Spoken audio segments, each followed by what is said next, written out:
নমস্কার বন্ধুরা, আজ আমি নিয়ে এসেছি দারুণ টেস্টি একটি মসুর ডালের রেসিপি।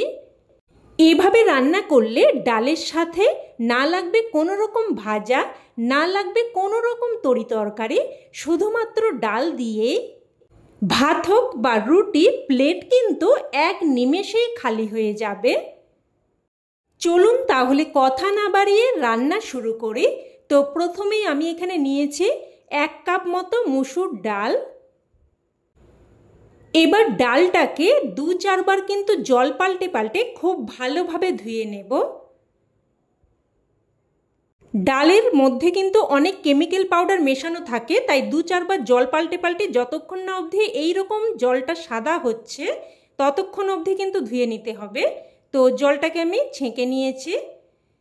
এবার গ্যাস অন করে কড়াই বসিয়ে এখানে দিয়ে দিচ্ছি জল। তো আমি প্রথমে পুরো জলটা দিয়ে আপনাদের বলে দিচ্ছি যে ক কাপ জল লাগলো। তো 1 কাপ ডালের জন্য আমি কিন্তু এখানে 6 কাপ মতো জল দিয়েছি। আর যা জল দেওয়ার কিন্তু একেবারেই দিয়ে দিতে হবে, বারবার কিন্তু জল দেওয়া যাবে না, তাতে করে কিন্তু ডালের স্বাদ অনেকটাই নষ্ট হয়ে যাবে। তো এবার এর মধ্যে পরিমাণ মতো লবণ মিশিয়ে তারপর জলটা ঠিক যখন এইরকম ফুটতে শুরু করবে তখন এর মধ্যে ধুয়ে রাখা ডালটা দিয়ে দিতে হবে। সমস্ত ডালটা দিয়ে এবার এখানে আমি 3টে মতো কাঁচা লঙ্কা ভেঙে দিচ্ছি আর 4টে মতো কাঁচা লঙ্কা আমি গোটা দিচ্ছি। সবাই কিন্তু সমান ঝাল খায় না, তাই খাওয়ার সময় স্বাদ মতো লঙ্কা মেখে খাওয়া যাবে। আর এই ডালের সাথে লঙ্কা সেদ্ধ হয়ে লঙ্কাগুলো কিন্তু ভীষণই টেস্টি হয়ে যায়, কামড়ে খেতে কিন্তু অসাধারণ লাগে। তো ডালটা যখনই ফুটতে শুরু করবে তখন দেখুন এইরকম ফেনা উপর দিয়ে বেরোতে শুরু করবে, আর এই ফেনাগুলো এইভাবে হালকা করে তুলে কিন্তু ফেলে দিতে হবে। আর এই ছোট্ট ছোট্ট টিপসগুলো কিন্তু অবশ্যই ফলো করবেন, তাতে করে কিন্তু ডালের স্বাদ একদম পারফেক্ট হবে। এবার মিডিয়াম ফ্লেমে একটা ঢাকনা দিয়ে প্রায় কিন্তু 10 মিনিট মতো রান্না করে নেব। তো ঢাকনা দিয়ে 10 মিনিট মতো রান্না করে নিয়েছি।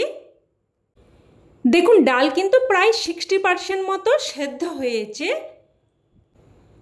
এবার এই সময় আমি এখানে দিয়ে দেব অল্প একটু হলুদ গুঁড়ো।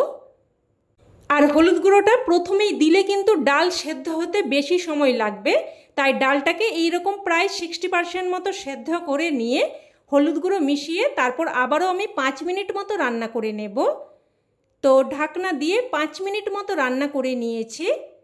এখন দেখুন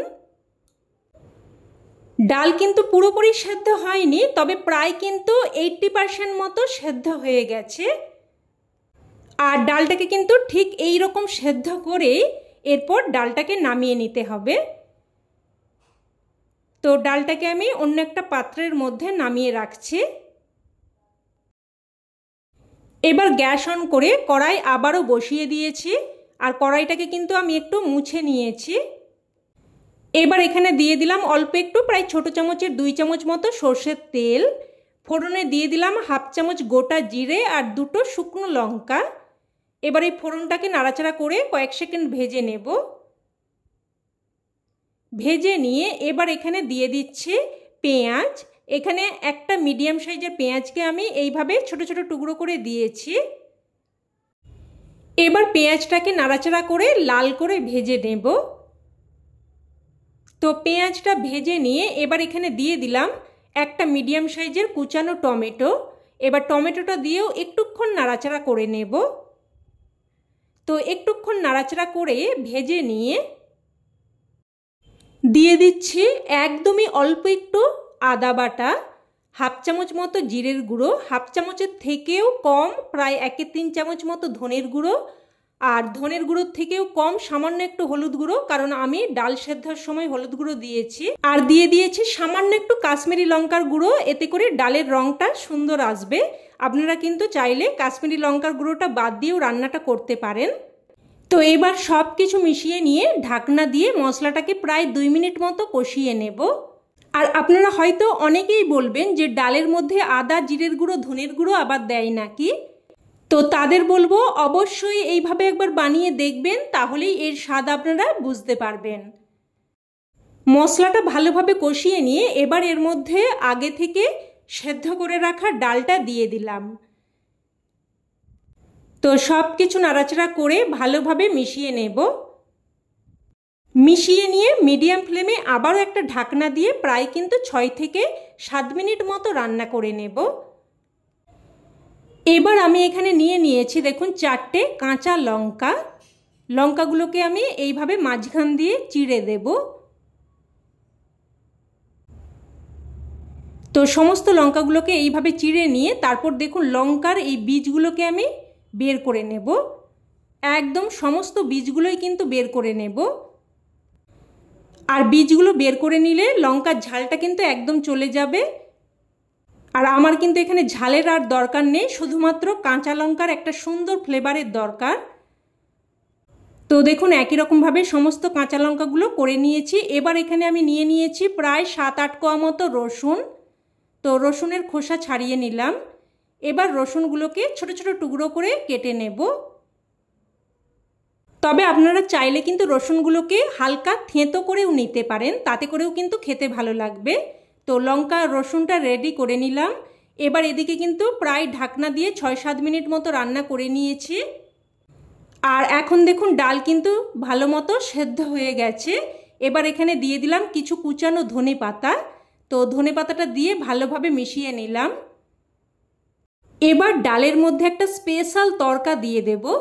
তো একটা তড়কা প্যানের মধ্যে 2 চামচ মতো তেল একদম ভালোভাবে গরম করে নিয়ে তারপর দেখুন কেটে রাখা রসুন দিয়ে দিলাম আর দিয়ে দিলাম 1 চামচ মতো রাঁধুনি।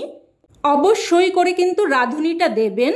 তো রসুন আর রাঁধুনিটা ভেজে নিয়ে এবার আমি এর মধ্যে আগে থেকে রেডি করে রাখা কাঁচা লঙ্কা দিয়ে দেব। তো লঙ্কাটা একটু নাড়াচাড়া করে নিয়ে এবার সবশেষে এখানে দিয়ে দিচ্ছি অল্প একটু কাশ্মীরি লঙ্কার গুঁড়ো।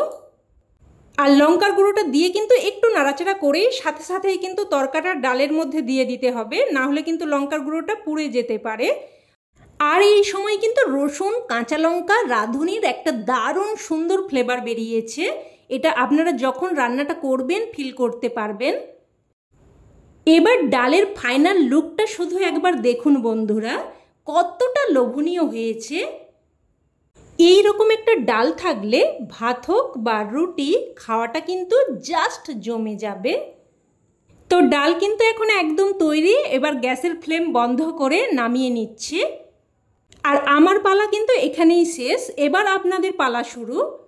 রেসিপি কেমন লাগলো, ভালো বা মন্দ অবশ্যই কিন্তু কমেন্টে জানাবেন। আর ভালো লেগে থাকলে প্লিজ একটা লাইক দিয়ে দেবেন। আর চাইলে অন্যান্য বন্ধুবান্ধবদের সাথে শেয়ারও করতে পারেন। আর চ্যানেলের নতুন বন্ধু হয়ে থাকলে চ্যানেলটি অবশ্যই করে সাবস্ক্রাইব করে নেবেন আর পাশে থাকা বেল বাটনটি অন করে রাখবেন। তো আজ এই অবধি, আবারও অন্য কোনো রেসিপিতে দেখা হবে। ততক্ষণে সকলে ভালো থাকবেন, সুস্থ থাকবেন আর সকলকে অনেক ধন্যবাদ।